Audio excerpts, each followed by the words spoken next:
नमस्कार साथियों, मैं राजेंद्र आप सबका स्वागत और अभिनंदन करता हूं अपने YouTube channel astrology based on लघु पाराशरी में।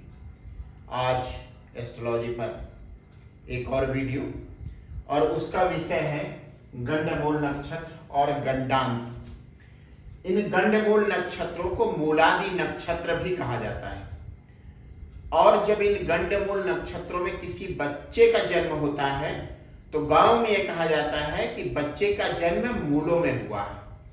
और सबसे पहले जब किसी विद्वान ज्योतिषी या पंडित जी को बुलाया जाता है तो उनसे यह पूछा जाता है और पूछा क्या जाता है, वे खुद ही बताते हैं कि क्या बच्चे का जन्म मूलों में हुआ है, अर्थात गंडमूल नक्षत्र में हुआ है या किसी अन्य नक्षत्र में हुआ है। तो ये जो गंडमूल नक्षत्र हैं ये एक तरह से संक्रमण वाले नक्षत्र हैं और इनमें पैदा हुआ व्यक्ति जीवन में कुछ न कुछ उसके जीवन में संघर्ष अवश्य रहता है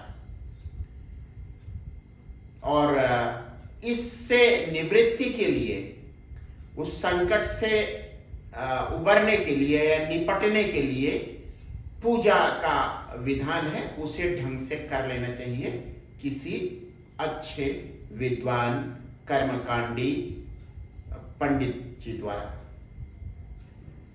और दूसरा यह है कि ये गंडमूल नक्षत्रों का संबंध, इसमें से 3 नक्षत्र जो केतु के हैं वे अग्नि तत्व राशियों के हैं, मेष सिंह और धनु के। और 3 नक्षत्र बुध के हैं, कर्क वृश्चिक और मीन, जल तत्व राशियों की। तो जल तत्व राशि का अंतिम चरण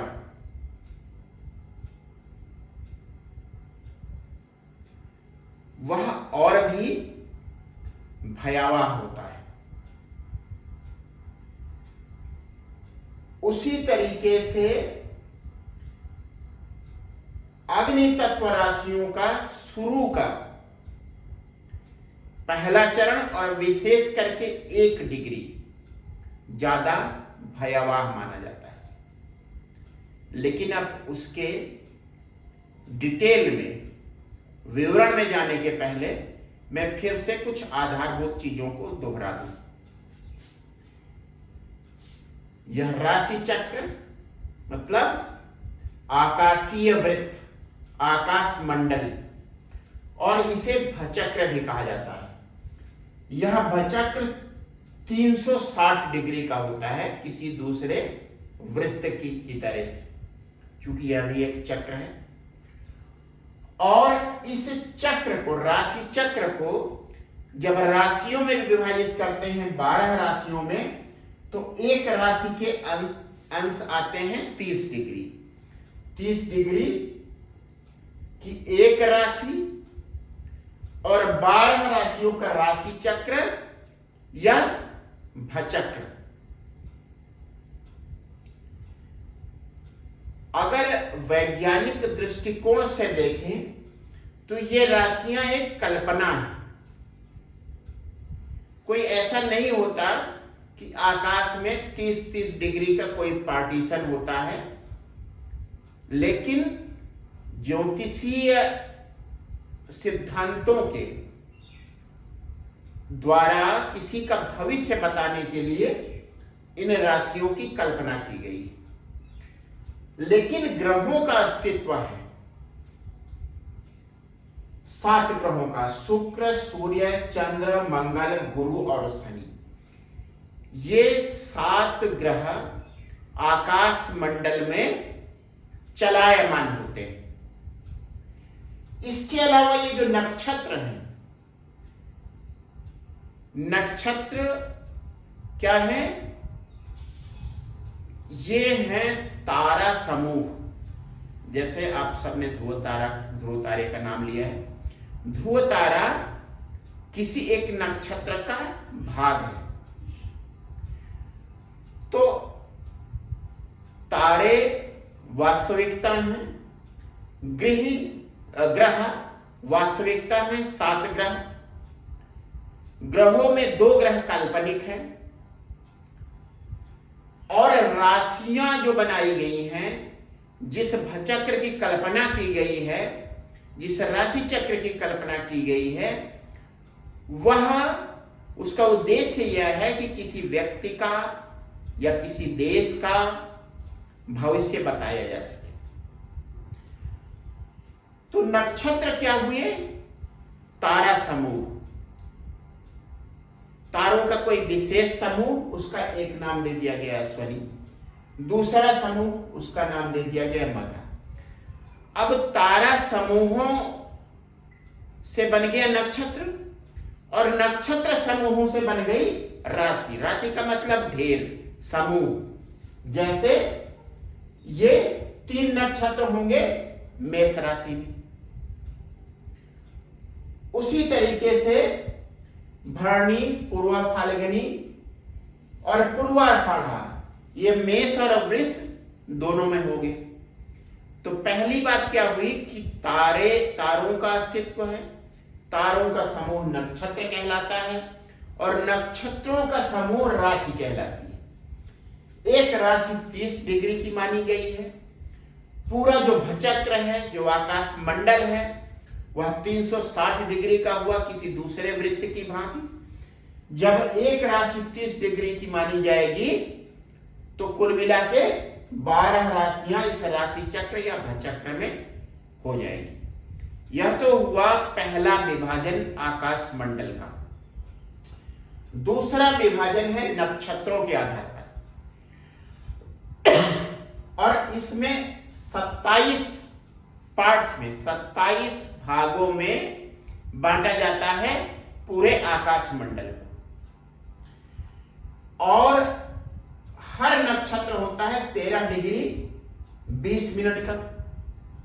तो अगर 13 डिग्री 20 मिनट को 27 से गुणा करेंगे तो फिर से पूरा राशि चक्र 360 डिग्री आ जाएगा। उसके बाद हर नक्षत्र के 4 चरण होते हैं, 4 नक्षत्र चरण।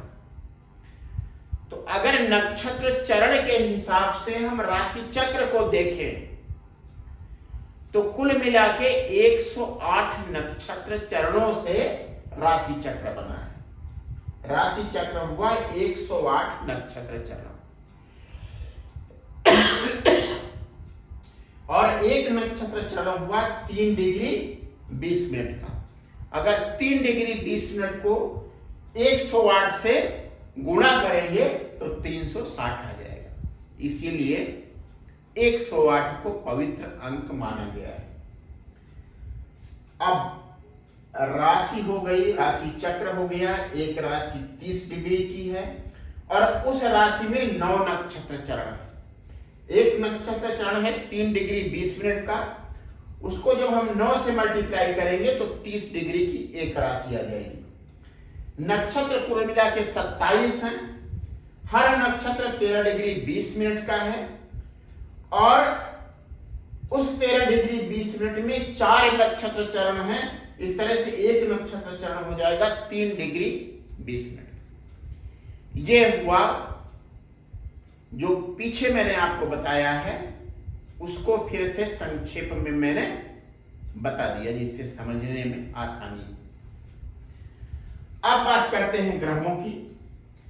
7 ग्रह जिनका अस्तित्व है और 2 छाया ग्रह, एक केतु और दूसरा राहु। कुल मिला के 9 नक्षत्र।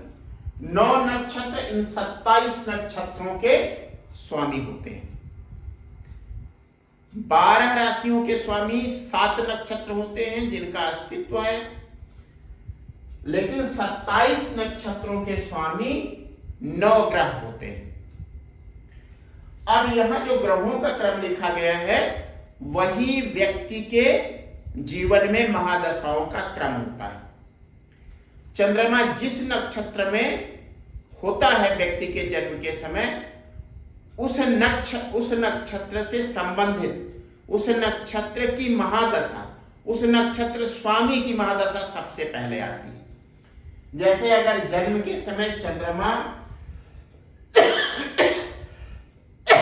केतु के किसी नक्षत्र में है, अश्वनी में, मघा में या मूल में, तो पहली महादशा आएगी केतु की, उसके बाद शुक्र की आएगी, फिर सूर्य की आएगी, फिर चंद्र की आएगी। अगर चंद्रमा व्यक्ति के जन्म के समय बुध के किसी नक्षत्र में है, श्लेषा, ज्येष्ठा और रेवती में, तो बुध की महादशा सबसे पहले आएगी, उसके बाद फिर केतु की आएगी, फिर शुक्र की आएगी, फिर सूर्य की आएगी। अब मैं आगे बढ़ता हूं। केतु के 3 नक्षत्र, इनके स्वामी नक्षत्र हैं अश्वनी, मघा और मूल, और इन नक्षत्रों की राशियां हैं मेष राशि। अश्वनी नक्षत्र मेष राशि में आता है। मेष राशि के 0 डिग्री से 13 डिग्री 20 मिनट अश्वनी नक्षत्र का होता है। सिंह राशि के 0 डिग्री से 13 डिग्री 20 मिनट मघा का नक्षत्र होता है, और धनु राशि का 0 डिग्री से 13 डिग्री 20 मिनट मूल नक्षत्र होता है। तो ये तीनों नक्षत्र गण्यमूल नक्षत्र कहलाते हैं। अब अगर आपको अश्वनी, मघा और मूल का नाम याद नहीं है और बच्चे के जन्म के समय आपको एक जन्म कुंडली मिल गई कंप्यूटर से निकालकर, तब आप ये देखिए कि बच्चे का जन्म क्या मेष, सिंह या धनु राशि में हुआ है। क्या बच्चे का जन्म मेष, सिंह और धनु राशि में हुआ है? पहली चीज देखिए। और ये राशियां, इन राशियों में जन्म कब माना जाएगा? जब चंद्रमा मेष में हो, सिंह में हो या धनु में हो। तो पहली चीज चेक करनी है कि क्या चंद्रमा मेष राशि में, सिंह राशि में या धनु राशि में है। अगर चंद्रमा इन राशियों में है तो चंद्र राशि, जिसे संक्षिप्त में राशि कहते हैं, वह यही राशियां हो जाएंगी। जैसे मेष में है तो मेष राशि, सिंह में है तो सिंह राशि, धनु में है तो धनु राशि। अब अगर इन तीनों राशियों में स्थित चंद्रमा, 3 में से किसी राशि में स्थित चंद्रमा 0 डिग्री से 13 डिग्री 20 मिनट का है, तब आप मान लीजिए कि बच्चा गंडमूल नक्षत्र में पैदा हुआ है, जातक गंडमूल नक्षत्र में पैदा हुआ है और मूल शांति आवश्यक है। ये तीनों ही राशियां मेष, सिंह और धनु अग्नि तत्व राशियां हैं। अगर मेष के 0 डिग्री से 13 डिग्री 20 मिनट, सिंह के 0 डिग्री से 13 डिग्री 20 मिनट या धनु के 0 डिग्री से 13 डिग्री 20 मिनट पर जन्म है, तब इसका मतलब हुआ कि बच्चा गंडमूल नक्षत्र में पैदा हुआ है। और वे नक्षत्र कौन से होंगे? मेष 0 से 13 डिग्री 20 मिनट अश्विनी नक्षत्र, सिंह 0 से 13 डिग्री 20 मिनट मघा नक्षत्र, धनु राशि 0 से 13 डिग्री 20 मिनट मूल नक्षत्र। ये तीनों अग्नि तत्व राशियां हैं। इन राशियों के 0 डिग्री से 13 डिग्री 20 मिनट पर यदि बच्चे का जन्म होता है तो बच्चे का जन्म अश्वनी, मघा या मूल में होगा, और इन तीनों नक्षत्रों का स्वामी केतु है। इसका मतलब यह हुआ कि केतु जिन नक्षत्रों का स्वामी है वे गंडमूल नक्षत्र कहलाते हैं। उसके बाद बात करते हैं बुध। उसके बाद आप देखिए, क्या बच्चे के जन्म के समय चंद्रमा कर्क राशि, वृश्चिक राशि या मीन राशि में 16 डिग्री 40 मिनट से 30 डिग्री तक है। यदि इन अंशों के बीच कर्क, वृश्चिक और मीन, ये तीनों जल तत्व राशियां हैं। जल तत्व राशियों में 16 डिग्री 40 मिनट से 30 डिग्री तक अगर बच्चे के जन्म के समय चंद्रमा है, तब उसका जो नक्षत्र होगा श्लेषा, ज्येष्ठा या रेवती, और नक्षत्र का स्वामी होगा बुध, और ये तीनों नक्षत्र भी गंडमूल नक्षत्र होंगे या हैं। तो गंडमूल के 6 नक्षत्र हो गए, 3 हैं केतु के, अश्वनी, मघा और मूल। इन नक्षत्रों के स्वामी ये नक्षत्र पड़ते हैं अग्नि तत्व राशियों में। इन नक्षत्रों का स्वामी है केतु, और ये नक्षत्र पड़ते हैं इन 3 राशियों में 0 से 13 डिग्री 20 मिनट तक। उसके बाद 3 और नक्षत्र हैं श्लेषा, ज्येष्ठा और रेवती। इनसे संबंधित राशि होगी कर्क, वृश्चिक और मीन, 16 डिग्री 40 मिनट से 30 डिग्री। श्लेषा कर्क राशि 16 डिग्री 40 मिनट से 30 डिग्री, ज्येष्ठा वृश्चिक राशि 16 डिग्री 40 मिनट से 30 डिग्री, रेवती मीन राशि 16 डिग्री 40 मिनट से 30 डिग्री। तो इस तरह से केतु के 3 नक्षत्र और बुध के 3 नक्षत्र गंडमूल नक्षत्र कहलाते हैं। और केतु के इन 3 नक्षत्रों का 1 डिग्री गंडांत कहलाता है। उसी तरीके से ये जो श्लेषा, ज्येष्ठा और रेवती हैं, इनका अंतिम अंश मतलब 29 डिग्री से 30 डिग्री गंडांत कहलाता है।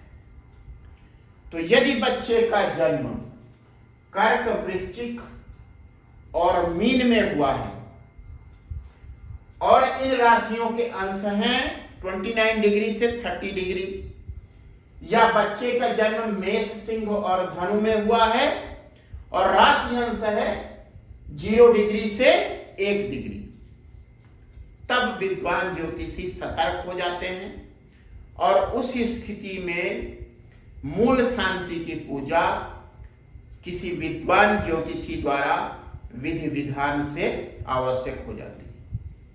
लेकिन ज्यादा अच्छी बात यह है कि नक्षत्र के किसी चरण में बच्चे का जन्म हुआ हो, आप मूल शांति करवा दें।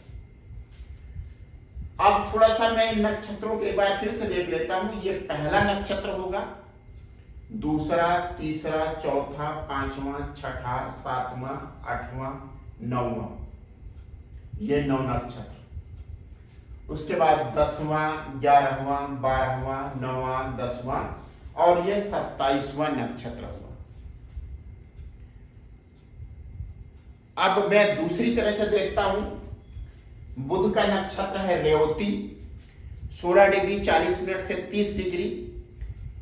इसमें 29 डिग्री, रेवती के 29 डिग्री 30 मिनट से, या कहें कि मीन राशि के 29 डिग्री से 30 डिग्री, या मेष राशि के 0 से 1 डिग्री के बीच यदि बच्चे का जन्म है, तब वह गंडांत में पैदा हुआ बच्चा है। उसी तरीके से वृश्चिक 29 से 30 डिग्री, या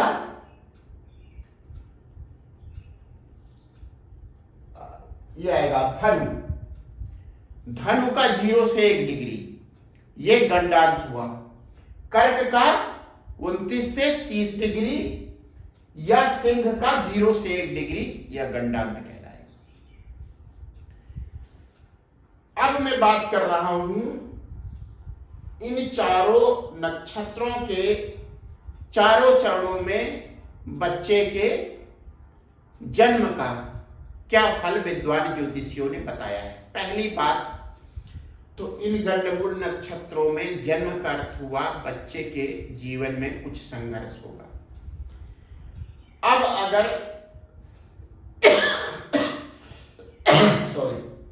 अश्वनी के पहले नक्षत्र में, अश्वनी नक्षत्र के पहले चरण में जन्म है, तब पिता को कष्ट हो सकता है। ऐसा नहीं कि तुरंत बाद उसे कष्ट हो, जीवन में पिता को उस बच्चे की ओर से किसी तरीके का कष्ट हो सकता है, किसी भी तरीके का। बच्चा उसकी बात न मानता हो, किसी बात पर पिता और पुत्र में अनबन रहती हो, किसी तरह की गलतफहमी रहती हो। उसके बाद अश्वनी नक्षत्र के अगर दूसरे चरण में जन्म है तब बच्चे को सुख मिलता है और धन प्राप्ति होती है। तो अश्वनी का जो पहला चरण हुआ उसमें पिता को कष्ट हुआ। दूसरा जो चरण हुआ, हर चरण 3 डिग्री 20 मिनट का, हर नक्षत्र चरण 3 डिग्री 20 मिनट का। तो 3 degree 20 minute, 3 degree 20 minute, 3 degree 20 minute, इस तरह से 4 चरण में 13 डिग्री 20 मिनट हो जाएगा। तो अश्वनी का पहला चरण पिता के लिए कष्ट, दूसरा चरण उसे सुख मिलेगा जीवन में और धन मिलेगा। और अगर अश्वनी के तीसरे चरण में जन्म है तब उसको उच्च पद की प्राप्ति हो सकती है। ग्रंथों में इसे मंत्री पद कहा गया है। और अगर अश्वनी नक्षत्र के चौथे चरण में जन्म है तब उसे राज्य से सम्मान मिल सकता है। यह हुआ अश्वनी के चारों चरणों में जन्म का फल। उसके बाद मघा की मैं बात करता हूं।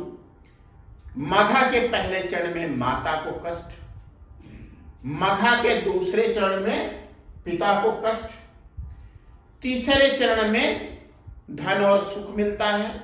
अगर मघा के चौथे चरण में जन्म होता है तब उसकी विद्या अच्छी होती है, उसकी लर्निंग एबिलिटी अच्छी होती है व्यक्ति की। आप ध्यान दीजिए, मघा नक्षत्र का रिलेशन संबंध है सिंह राशि से। सिंह जिसका स्वामी सूर्य है, व्यक्ति के विवेक का, अंतर ज्ञान का प्रतीक होता है।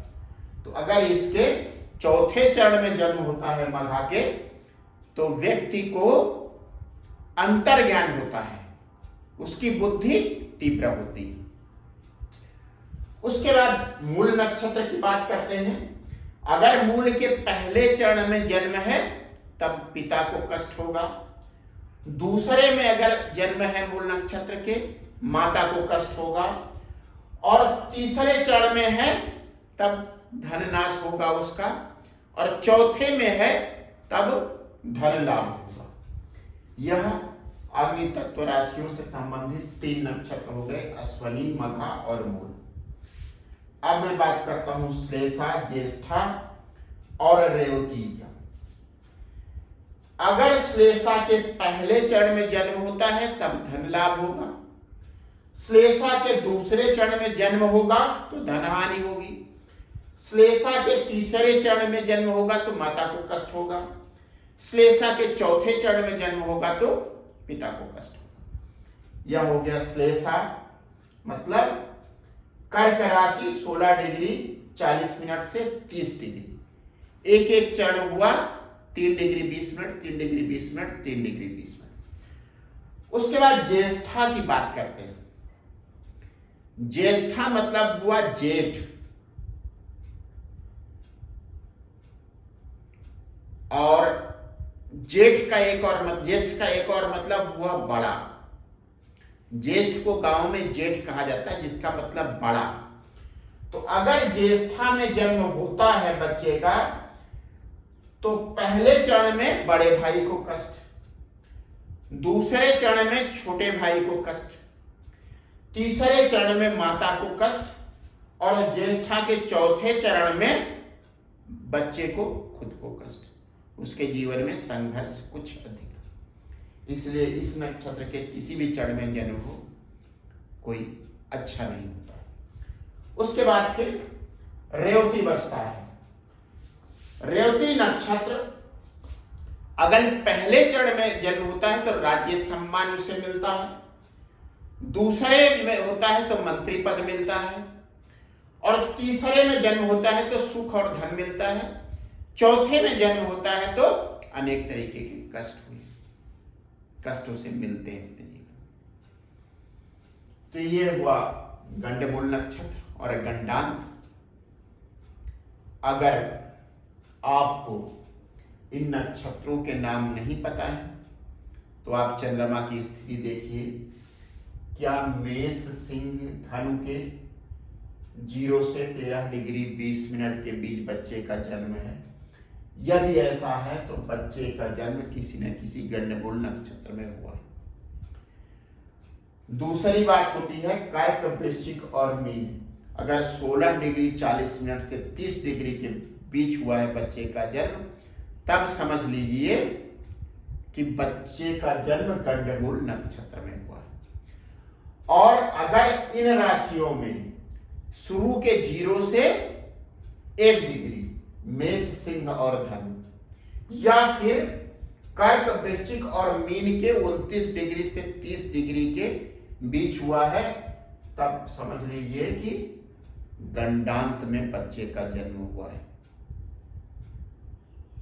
बस आज का वीडियो इतना ही। किसी भी चीज से, किसी भी परिस्थिति से घबराने की जरूरत नहीं होती है और जो भी उपाय उचित हों वो विद्वानों की राय से कर लेना अच्छा होता है। यही इस वीडियो का उद्देश्य था। आप सबको बहुत बहुत धन्यवाद मेरे वीडियोज को देखने के लिए।